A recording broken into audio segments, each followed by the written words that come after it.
Your Honor, ang pangalan ko ay Jesselyn Joyce Bravo, ang kumakatawan kay Cabezang Tales sa kaso nito.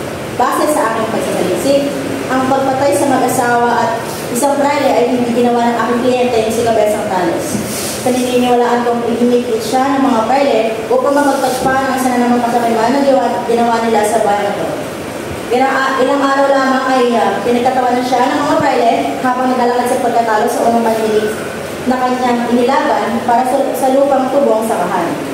Lubos kong pinaniniwalaan na dinigilid lamang siya ng mga braille upang mas lalo siyang magbilang. Nais ko lamang linawin na bakit itong aking kliyente ang may ganitong kaso ay itinaragagan. Ngunit kapag ang mga braille ang may ginawa ay wala lang. Magandang umaga, Your Honor. Kung nga po pala si Boquerino P. Gonzales, ang dedepensa naman sa aking kliyente mga braille para sa ipaglaban sa kaso ito. Mawalang galang sa binibining Jesselyn, ngunit sinasabi mo ba hindi ka puri-puri at puro kasakiman ang ginagawa ng aking mga kliyente sa bayan ito? Naniniwala akong ginagawa lamang nila ang kanilang tungkulin bilang mga praile na buwisan ang anumang lupa at sa bayan ito at ituro ang dapat. At tama si Cabezang Tales, ang tunay na pumatay sa mag-asawa at sa praile na nakita kinagabihan lamang at hindi ang mga kliyente kung praile na tunay na inosente. Depensa, maaari nang tawagin ng iyong saksi upang ituloy ang depensang ito. Ikaw ba, Ian Perez, ay nangangako at nanunumpang tawang katotohanan lamang ang iyong mga sasabihin upang tulungang manalo ang inosente sa kaso ito? Opo, ang inyong karangalan. Totoo bang naroon ka sa lugar na pinangyarihan? Opo. Kung ganoon, maaari mo bang isalaysay kung paano mo nakita ang pangyayari?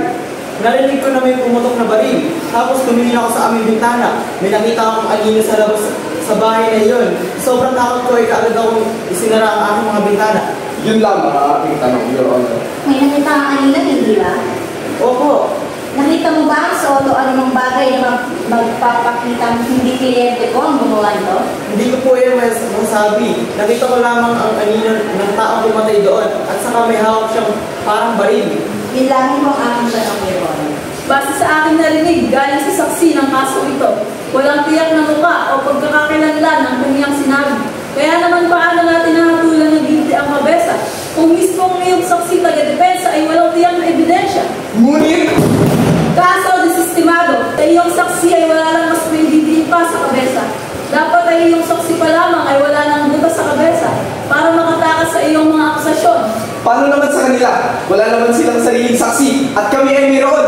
Hindi na iyon mahalaga dahil ang iyong saksi na mismo ang magsalita para sa kanila. Maaari na kayong lahat umalis dahil ang kasong ito ay sarado